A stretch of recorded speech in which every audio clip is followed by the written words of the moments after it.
What's up, Elite Adjusters? Today I want to talk a little bit about water claims and specifically the three most important things that I think are the most important things for helping you to kind of really get through water claims quickly and efficiently with the fewest errors. And I would say the first one for me is to scope as I go. So in other words, I'm taking photos, I'm measuring, I'm actually taking my laptop and I'm sitting it on a stand or a table or on a chair or something, a stool or whatever, in each room. As I do this, I've got Xactimate open and I've got the sketch page open, and I'm going to draw a diagram of that of the room in Sketch in Xactimate while I'm standing in the room. And I'm going to look around, I'm going to measure, I'm going to draw, put the measurements in and everything, put the doors in, put the windows in, measure the windows out, and then take photos. And I'm going to build my estimate right there as I'm sitting there or standing there in that room, and I'm going to write that estimate per room as I go. So theoretically, by the time I get to the end of the last room, the estimate will be complete. All I have to do is print it out, or take a look at it, make sure I don't have any errors or anything. But I'm going to go room to room and do that. And of course, if the customer's home, if the insured's home, or the contractor there, the contractor is welcome to come along with you and kind of walk around the room. Generally speaking, if I have more than a couple of rooms, usually if I've got like one or two or three rooms, the customer and or the contractor will say, these are the three rooms that have damage. We see damage to the to the flooring, to the underlayment, to the baseboard, to the drywall, and there's some personal property stuff and some cabinets or whatever. And you kind of get like a 30,000 foot view. And then I take my laptop and my stand and I go to the first room, scope everything out, and then the second room, and then the third room, and I'm done. I would say if you have like the entire downstairs, or like there's 5 or 6 or 8 or 10 or a bunch of rooms, get kind of the 30,000 foot view of all of the damage, and especially if the contractor's there, you want to find out all the issues that he has, what he wants to do for the dry out, if you're going to be responsible for writing that part of the estimate, and then just say, listen, thank you for all the information. I'm going to start here, and I'm going to work my way around, and I'm going to end up over here, and by the time I get done, I'll have an estimate for you, and we can go over it together and move on down the road. Doing claims like this, I didn't used to do it until I started working at Safeco as a staff adjuster, and my managers were like, Matt, you really should try this. You really should try. We'll buy the stand for you. I mean, it's corporate America, so they bought everything, which was nice. Of course, I had to give it back when I quit. But they were like, get a stand and try this.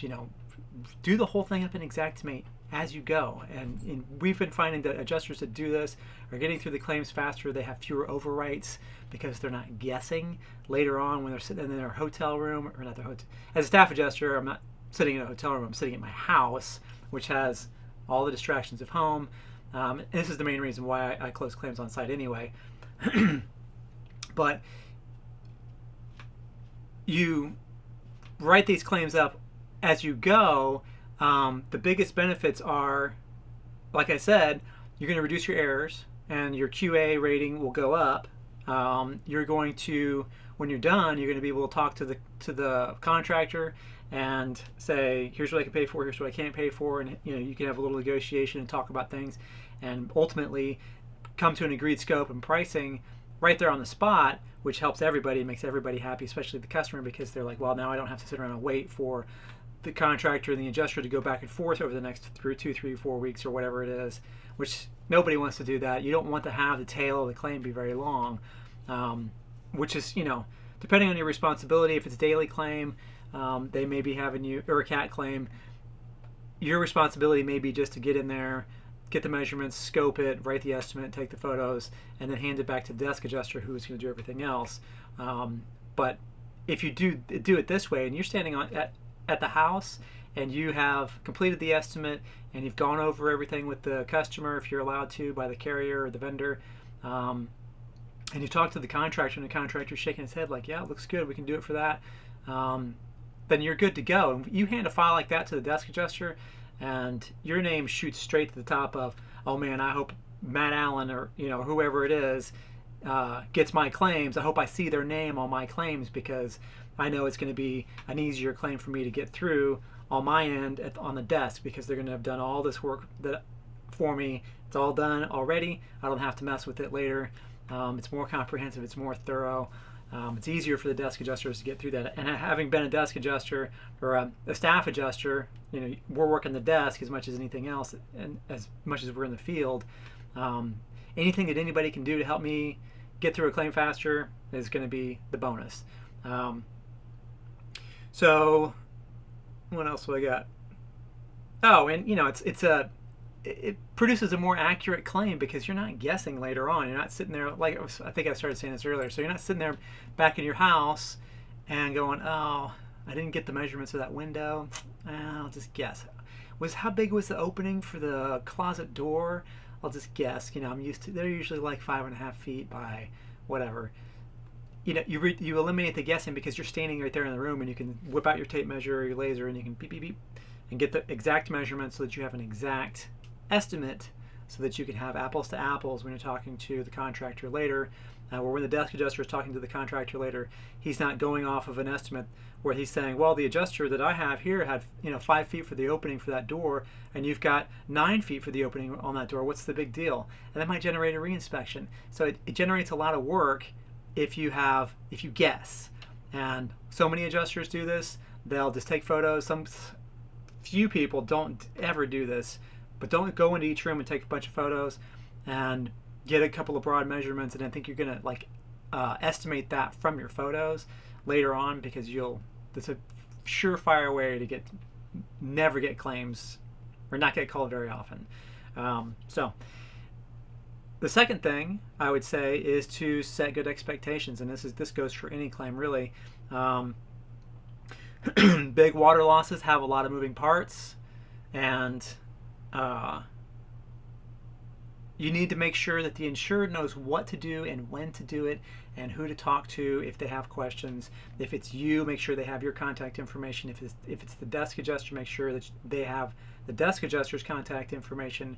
Just double check. Usually they'll have it, because that person will already have talked to them. If they have additional living expense, if they're out of the house because it's not livable, then make sure that they know who to talk to about turning in their receipts for that. If you have an understanding of ALE, which you should, you'll be able to answer some basic questions about that with them. And if they have a lot of contents items, if they have more than what you're authorized to handle in the field, like some companies will say, well, you can do, if it's any more than 10 personal property items in the field, then give it back to us and we'll take care of it. Generally speaking, water losses, there aren't, unless the water's deeper than like an inch or two. If it's just the carpet got wet, a lot of times the number of contents items that get damaged are not as many as you would think. But if it's like a foot deep or whatever, then it's all over. Give the customer a personal property inventory form or a contents valuation form. They go by a bunch of different names, but it's basically a sheet of paper, and then given instructions on how to fill it out. It's basically a piece of paper that has a place for the description of the item, the price of the item that they think they paid for it, the age, and then they need to turn that into the desk adjuster, who can process that list and get them settled on that, on those items. A lot of times you can email them a spreadsheet, or the carrier may have a form that you can send them. But that's a big part of these water claims is contents, especially anything over like an inch deep. It's going to pretty much get everything wet, and if it's sat there for a while, you're going to be throwing a lot of stuff away. Do the desk adjuster a favor and take a lot of photos of all of the personal property items, just so that they have something. So, you don't have to take 15 photos of one couch. You can take one photo of a couch. You can take 2 photos of a TV if it's sitting on the floor, overview of the TV, and then a picture of the tag on the back that shows the model number. That's all you need. You don't need 37 photos. A photo showing the damage to it is great. So maybe 2 photos for the couch and 3 photos for a TV. So you show like the base of the TV cabinet is delaminating. A TV probably wouldn't be sitting on the floor, but if it's in the basement, it might be.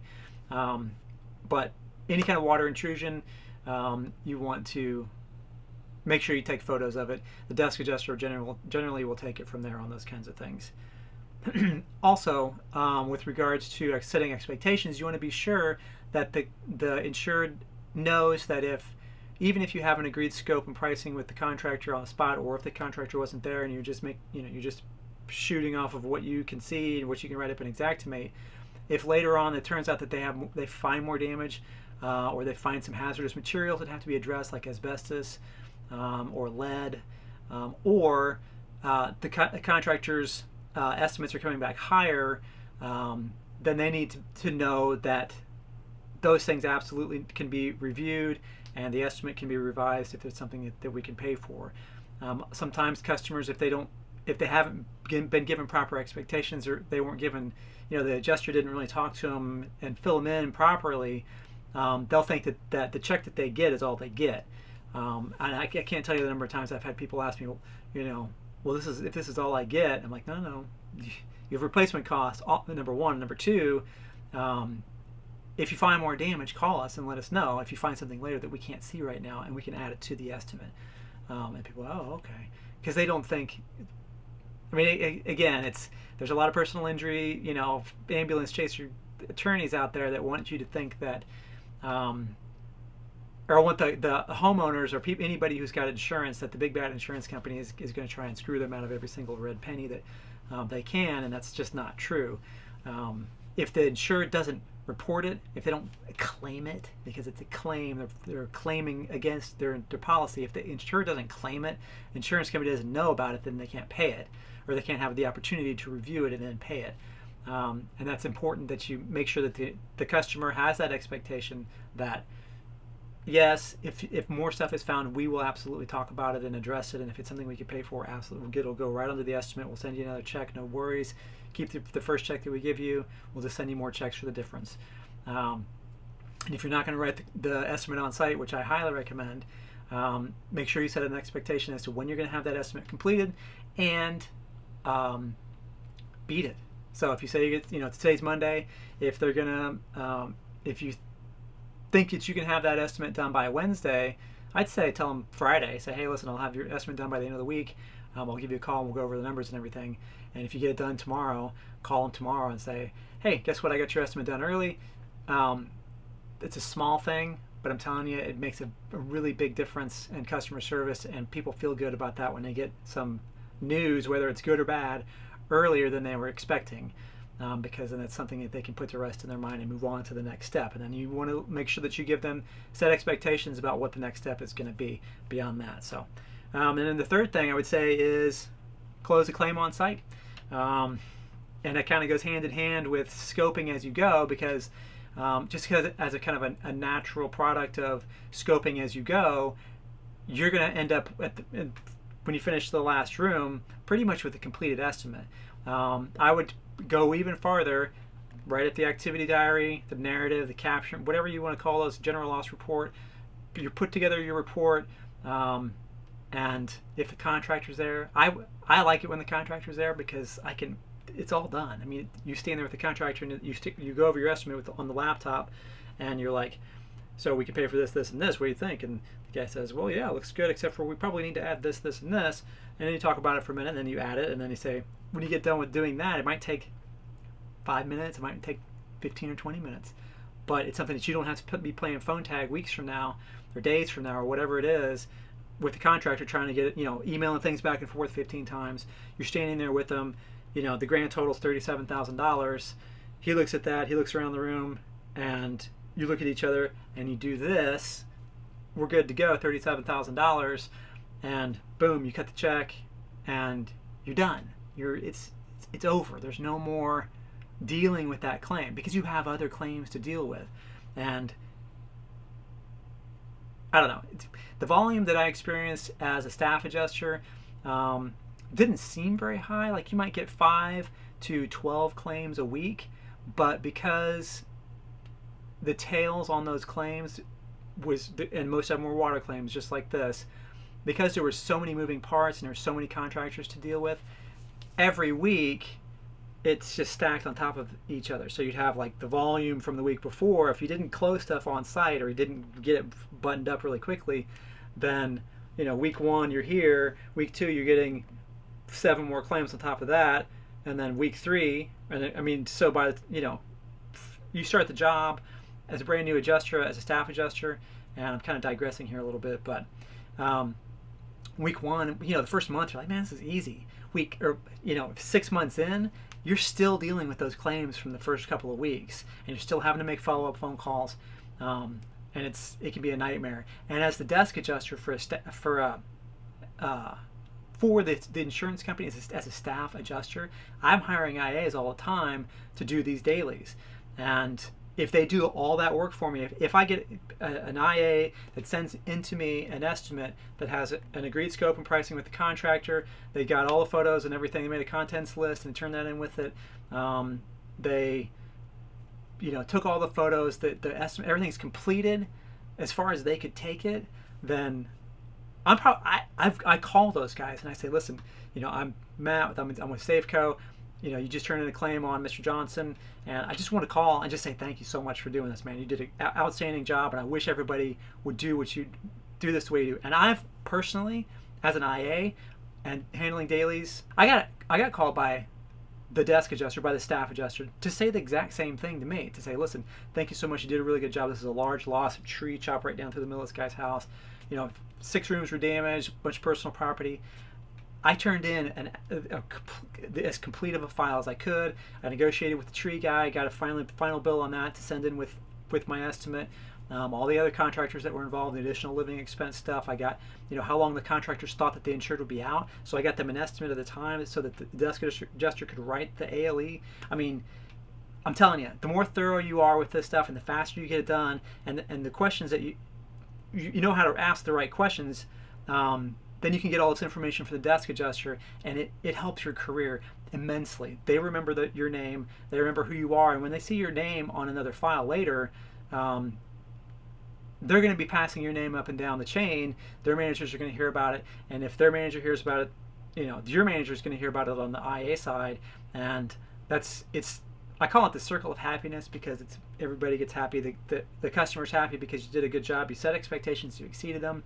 The agents are going to hear about it, and it helps the vendor company because it's a gold star for them, and you're the reason for the gold star, and so you're going to get more deployments, you're going to get more responsibilities, you're going to get more special opportunities. And this might have been a garbage, I mean, we've talked about it before, saying yes to everything and paying your dues. Water claims are crappy. They're awful. Nobody wants to do them. Hail's easy.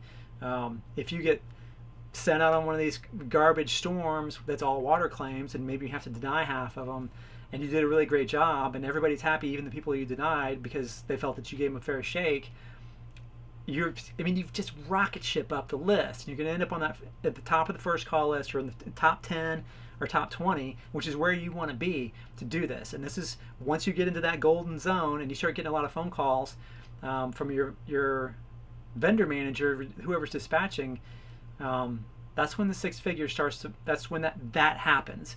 And it doesn't take that long if you're diligent and you do everything that you can to get these claims closed as quickly as possible. And closing them on site, personally, I think is the super highway to getting onto the top of the first call list. People are going to disagree with me on that, because most adjusters, they just don't do it that way. It's just not the way it's done. That's the way I do it. I'm kind of unique. I only know of a handful of people that run claims the way I do, and we're all at the top of the first call list. Everybody else is all over the place. There's plenty of adjusters who scope and then write later who are at the top of the first call list. But the carriers want you to settle on site with the customer. It's better customer service. Their net promoter scores are higher. Their JD powers, all that stuff is their touch point scores. All that stuff's higher when the adjusters close on site, whether it's a staff adjuster or an IA. They want you to do that. If they'll allow you to do that, they want you to do it. And some companies require it, or they say they require it, but still not everybody does it. So, long story short, those are the top 3 things that I can think of that are going to help you to really crush your water claims. You got to remember something. I mean, a house is a box, and a box is mostly air. right? So from a from a construction standpoint, most houses are the same. You may find houses that have specialty stuff in them, but if you go walk around your own house, even your own apartment, or even your own condo, it doesn't matter. Everybody's got drywall. 99% of people have drywall. 1% have plaster. Most people, there's baseboard. It's trim between the floor and the wall to cover that joint. And most people either have carpet, tile, or wood, or laminate flooring. I mean, you don't have to memorize a million things. You don't have to stand there scratching your head going, what is this? Educate yourself before you go on one of these kind of storms or one of these kind of claims. Or even before you go on any kind of storm or handle any claims, jump on YouTube and look up laminate flooring. Look up the difference between the 4 different kinds of wood flooring. I mean, there's engineered flooring, there's solid wood flooring, and there's laminate. So 3 different kinds of wood flooring. Educate yourself on that stuff, and it's not rocket science. I mean, we're not splitting atoms here. It may seem daunting and it may seem like there's a lot of stuff to memorize before you get going, but again, I mean, start in your own house. Look around, look at the floor, look at the walls and the ceiling, and there's a lot of the same kinds of claims with just variations on the policy and how those kinds of claims are paid. But on the construction side, it's still a box with drywall and insulation, baseboard, and flooring, and then ceilings, which are going to be either smooth, textured, or acoustic popcorn. You know, maybe you've got tile occasionally. That's it. I mean, that is it. There's not a whole lot else to do. And with most water claims, unless there's a tree that hit the roof and put a hole in it, you're not going to be dealing with the ceiling. You're going to be dealing with everything from your bottom of your feet, you know, up a couple of feet, 2, 3, 4 feet, whatever it is. So I'm going to leave you guys with that. And again, I don't want you to be afraid of water claims. Water claims can be great building claims because they can get so big so fast. I mean, even just having, you know, frozen, if you have a frozen hose bib and it floods the kitchen and the family room and the dining room, that could be an $80,000 claim, and then you get the bill off of that. And it's not, it seems scary, it seems like your estimate's going to be big, and it is going to be big, but you got macros. All you have to do is slap that macro in there and then tweak. And while you're standing there, if you see something that's not in the macro, just add it in. If you see something that is on the macro that shouldn't be there, delete it. I mean, it's if you're building your scope in Sketch as you go, you drop that macro on Control M, and it'll put the macro right onto your sketch. It'll take out from the breaks between where the doors are and the windows are, and it puts all that stuff in there. If you put windows into Xactimate, into the sketch, and you need to put in window trim or casing or whatever, it automatically calculates all that stuff for you. Xactimate's very, very powerful, and it'll do a lot of this work for you. You just got to know the shortcuts. So I really encourage you guys, spend some time in Xactimate and spend some time in your own homes. Take pictures of stuff, measure, you know, scope out your entire, you know, house, all the rooms in your house, and look at stuff and measure it and take photos and try to find that stuff in Xactimate. And try to find it in those macros. If you don't find it, like I said, if you don't find it in the macro, add it in and see what you come up with. There's so many things you can do to speed up the process and to get through these claims faster so that you can handle more of those claims in a day. Like, you know, the final thing I'll say about this is that the biggest claims, writing them, scoping as I go, the biggest claims, the most complicated, complex claims, water claims that I had were as a staff adjuster by far. And even a $100,000 claim or $150,000 claim, I could still start from the time I walked up and shook hands with the insured till the time I waved by driving away with a closed claim, and them standing there with a copy of the estimate in their hand and a check, because I'm the staff guy, so I can write great big checks like that. Maximum 3.5 hours. I'm in and out. And that's writing the whole thing on site. You just have to know what you're doing. You have to have a workflow in your mind. You're going to start in this room, and you're going to work your way all the way around the whole house and end up in that room. And you just do it as you go. And then you're standing there with the contractor, and he's going to say, "Oh, did you get this thing? I didn't get that. Let me put it in." And it's done. It's completed. So anyway, that's kind of the top 3 things I think are the most important when we're talking about handling water claims. And don't be afraid of them, guys. They're not, they're not Personally, I mean, hail's the easiest thing in the world. Wind claims are the easiest thing in the world, but you can make a lot of money on water claims. And if you got a good workflow going in your mind, and you've got a plan in your brain about how you want to work through that house, I wouldn't be scared of them. They're great opportunities to make good money. So anyway, leave me some questions and comments and whatever in the comments below, and just have a great evening, you guys, and we'll talk to you later.